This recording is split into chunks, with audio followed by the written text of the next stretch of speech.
বিকেলের পর থেকে শুরু হয়েছে বৃষ্টি এবং সেই বৃষ্টির কারণে ইতিমধ্যে বিভিন্ন জায়গায় জল জমে গিয়েছে। কলকাতার একাধিক জায়গায় জল জমে গিয়েছে এবং এই বৃষ্টি কয়েকদিন হবে এমনটাই জানিয়েছে আলিপুর আবহাওয়া দফতর। আপনাদেরকে দেখাচ্ছি মেয়র রোডের ছবি, যেখানে একেবারে জল জমে গিয়েছে এবং বৃষ্টি হওয়ার কারণে সাধারণ মানুষজন, অফিস যাত্রীরা তারা সমস্যার মধ্যে পড়ছেন এবং এই বৃষ্টি আরও বেশ কয়েকদিন হবে।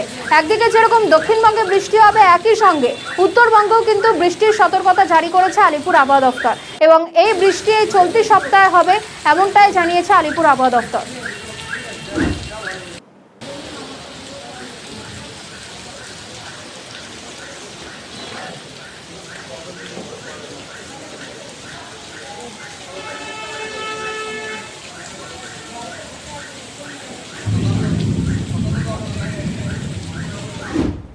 এটা এই বৃষ্টিপাতের কারণ, সেটা আমাদের এখানে আমাদের রাজ্যের জন্যে মৌসুমী বায়ু সক্রিয়ই রয়েছে বলা যেতে পারে।